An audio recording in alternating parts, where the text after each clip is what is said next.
everyone, welcome back to my channel, and as promised, after we discussed the pure and conditional obligations, now we moved to section 2, obligations with a period from articles 1193 to 1198.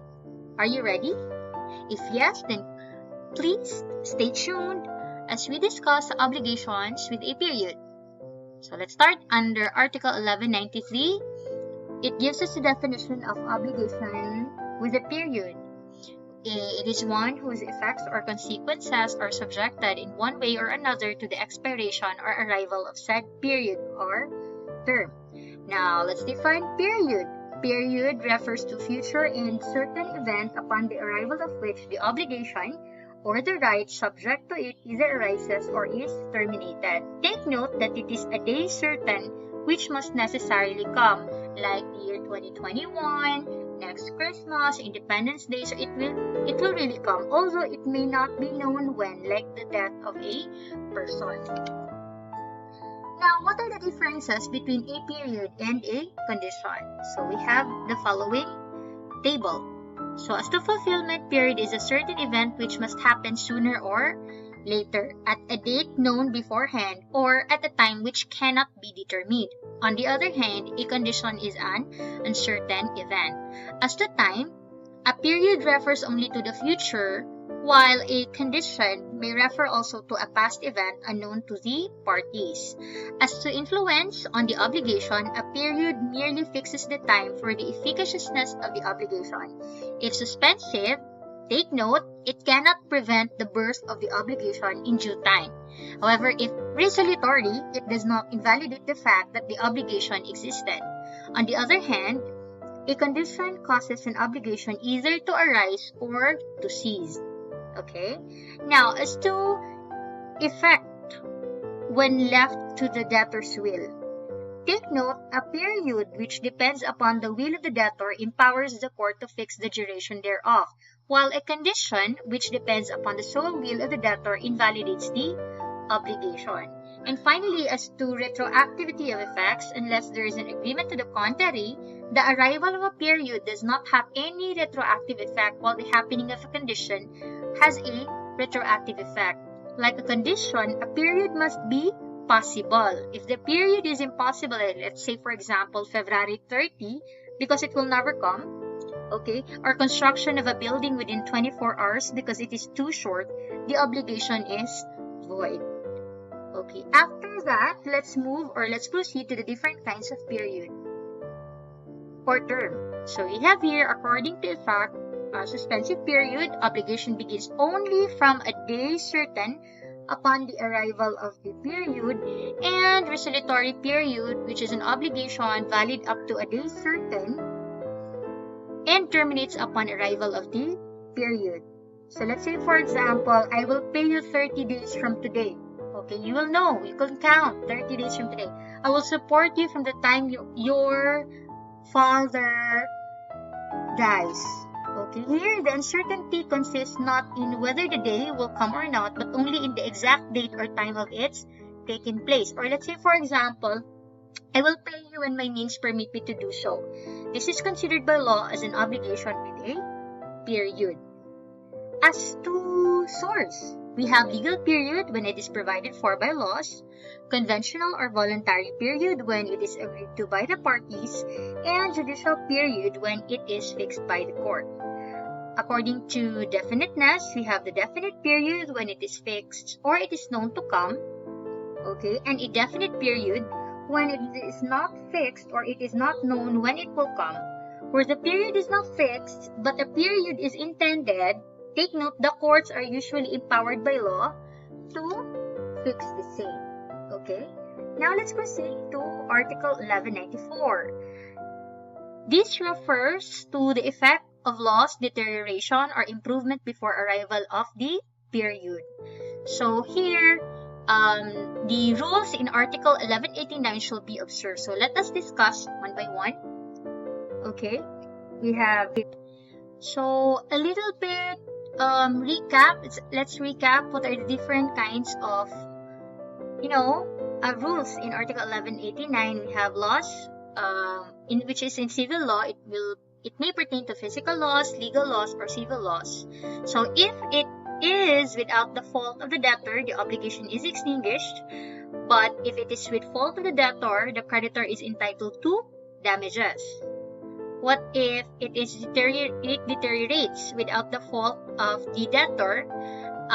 Impairment is borne by the creditor, and if it is with fault, okay, of the debtor or through the fault of the debtor, the creditor may choose between the rescission of the obligation and its fulfillment with indemnity for damages in either case. And finally, if the thing is improved by its nature, we have the following rules. It will inure to the benefit of the creditor if it is without the fault of the debtor, or let's say, for example, if it is improved at the expense of the debtor, he shall have no other right than that granted to the usufructuary. So I have prepared an example here kasi I think I failed to provide examples for this one, or maybe hindi ko nilagay sa mga slides. So here it is, guys. Let's take a look at this example. So example, June obliged himself to give July his car worth 1.1 million if July will sell June's property. So what would happen if the first scenario, the car was lost without the fault of June? So what would be the effect? The obligation is extinguished and June is not liable to July even if July sells the property. Kasi nga, wala naman siyang ginawang masama. Nawala lang yung sasakyan, di ba? Next.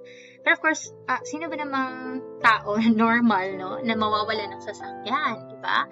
Pero yan, that's an example only. Scenario 2, the car was lost because of the negligence of June. Okay, puruhan pa ni siya, right? So, Article 1170 states that those who in the performance of their obligations are guilty of fraud, negligence, or delay, and those who in any manner contravene the tenor thereof are liable for damages. So here, in this case, July will be entitled to damages or to demand damages. And in scenario 3, what if the car figured an accident and as a result of which its windshield was broken without the fault of June, thereby reducing its value to 960,000. So the effect would be July will have to suffer the deterioration or impairment in the amount of 40,000. Okay, so that's scenario 3. Deterioration without the fault of the debtor. Scenario 4. Okay, the car figured an accident as a result of which its windshield was broken due to the fault. Ito naman, due to the fault of June. So what would be the effect? So the creditor or July can ask for rescission of the obligation plus damages, which is equal to the value of the car before deterioration plus damages, or fulfillment plus damages, okay, which is the car plus the 40,000. So yun. Ay, okay. Ito pala, no, that's supposedly this is, kasi nga 1 million yung property, tapos 40. Bakit 40? 1.1 less 960. 40 ba yun, di ba? Hindi. So, ulitin natin, guys. Gawin na lang natin tong 1 million. Okay. Kasi nga, para hindi na marami yung i-change na facts. So, ito is 1 million. Okay. Next. Scenario 5, the market value soared high because it then became a collector's item or limited edition. So the improvement should inure to the benefit of July.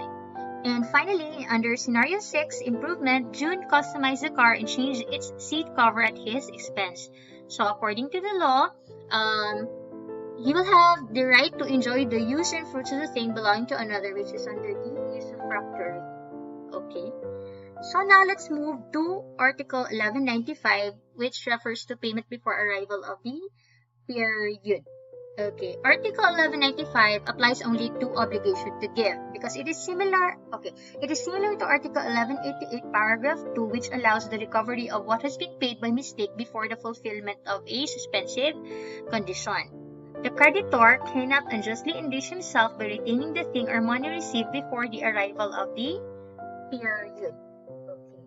Okay, nilagay ko na din dito, guys, no recovery in personal obligation. Take note, Article 1195 has no application to obligations to do or not to do because as to the former, it is physically impossible to recover the service rendered, and as to the latter, as the obliger performs by not doing, he cannot, of course, recover what he has not done. So this article is applicable only to obligations to give. Okay? The presumption, however, is that the debtor knew that the debt was not yet due, so he has the burden of proving that he was unaware of the period. So let's take a look at this example. June owed July 10,000, which was supposed to be paid on December 31 of last year. By mistake, June paid his obligation on December 31 last year. Bakit pareha silang last year? So dapat, he was supposed to be paid on December 31 of this year. Okay. Eto dapat.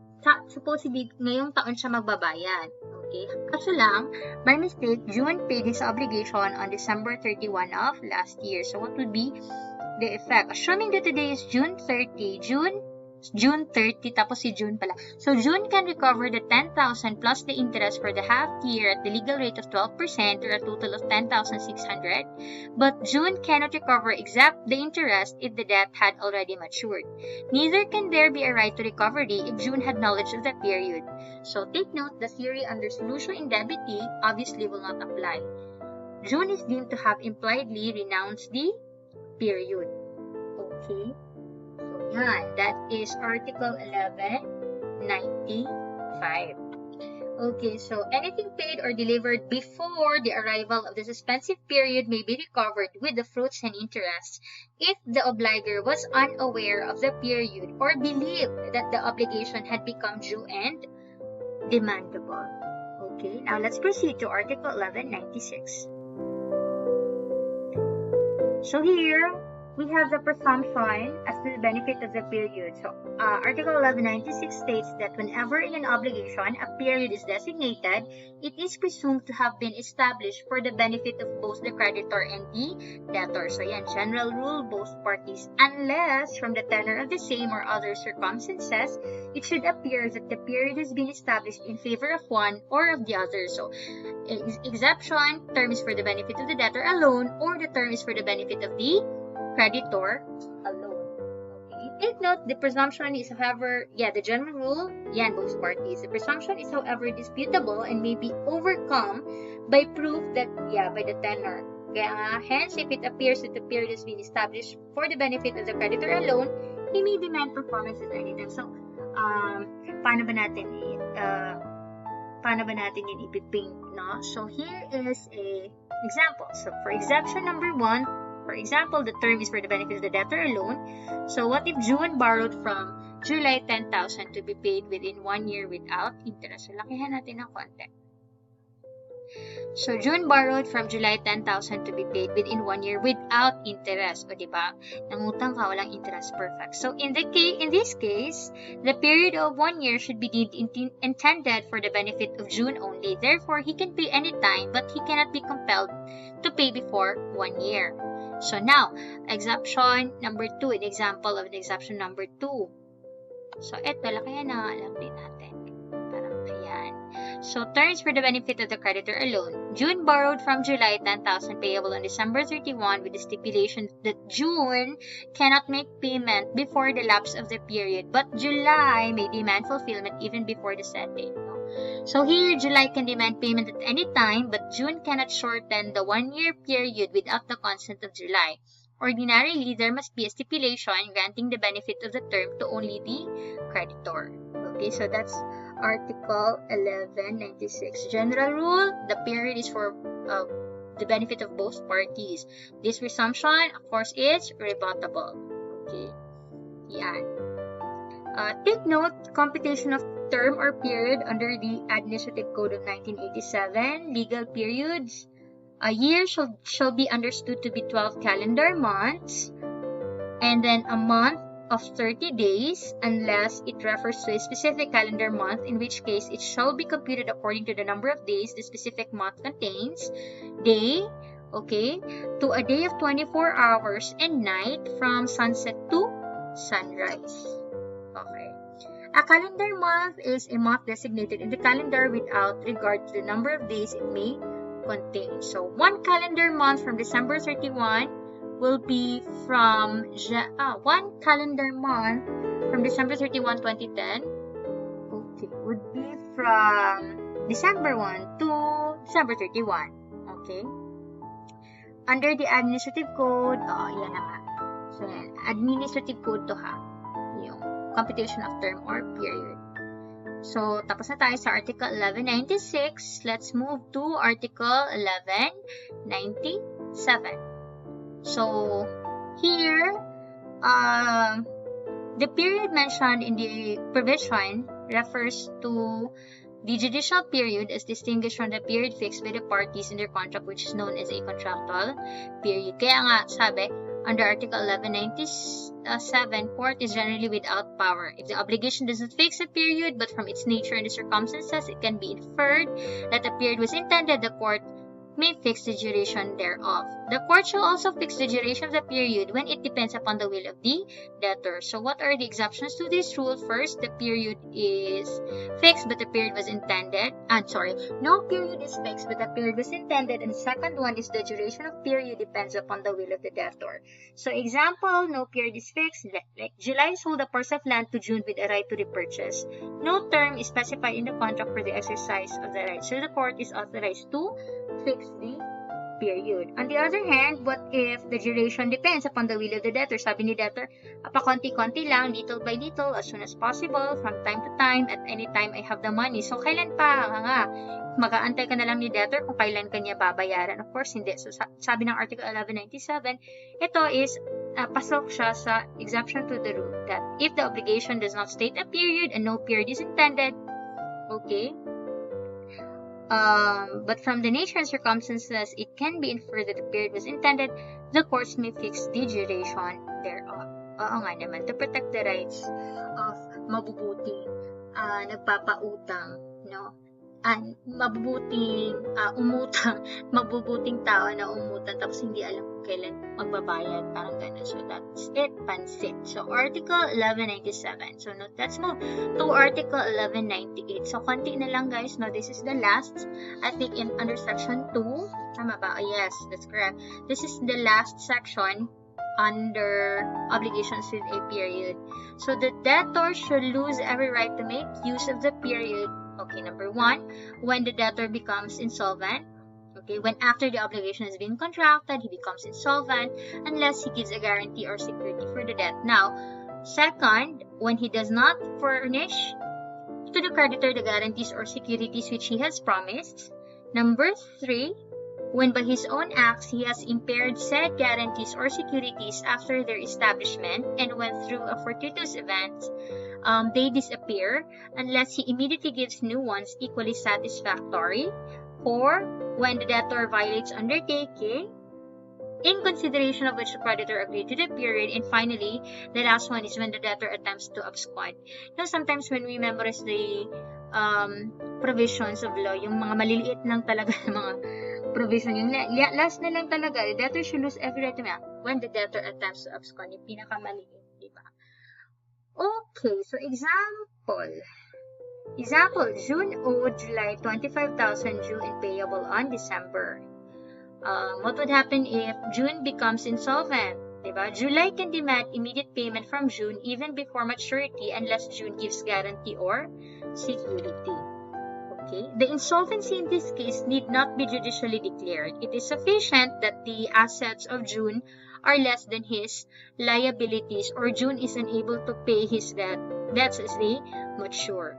And take note, guys, that the insolvency of June must occur after the obligation has been contracted. Hindi nung umutang siya, dapat after noon. Okay? May mga events na naging insolvent siya. Ganun. So, second, if June promised to mortgage his house, okay, mali yung English. If June promised to mortgage his house to secure the debt, if he fails to secure the said security as promised, he shall lose his right to the period. Okay, nagbigay siya, kaso alang, hindi, supposedly magbibigay siya, okay, nag-promise siya na magbibigay siya ng mortgage, however, hindi niya nga naibigay, so, under the law, he will lose every right to make use of the period. Next, when the, okay, i-change na lang muna, natin to. So, when guarantees or securities given have been impaired or disappeared. So, if the debt is secured by a mortgage in the house of June but the house was burned through his fault, bakit? May utang ka pa, insolvent ka pa, tapos sinuro mo pa yung bahay mo, nakakaiyak siya. The obligation becomes demandable unless June gives a new security equally satisfactory. Okay? So, hindi naman pwede na obligation ng cellphone. Hindi naman din satisfactory yung cellphone. Diba? So, isip-isip. Okay. Next. Next scenario. Number 4. Suppose that July agreed to the period in consideration of a promise of June to repair the car July. Okay. Tama naman, diba? Minsan nagpaparepair tayo ng car. Mga 25,000 kaya naman yun. Parang at par din naman. So, the violation of this undertaking by June gives July the right to demand immediate payment of the loan. And finally, when the debtor attempts to abscond before the due date, June changes his address without notifying July and with the intention of escaping from his obligation. Okay, wala lang, goodbye, ganun. So, this act of June is a sign of bad faith which results in the loss of his right to the benefit of the period stipulated. Let's observe that a mere attempt or intent to abscond is sufficient.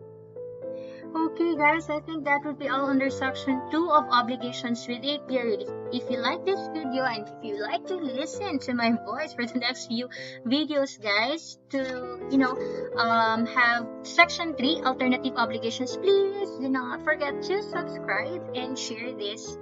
Para naman marami tayo nag-aaral ng law. So, pantay-pantay na lang tayo guys. Aral tayo ng aral nito. Kaya naboboard na kayo.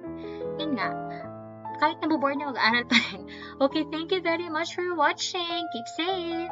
Bye! See you in the next video.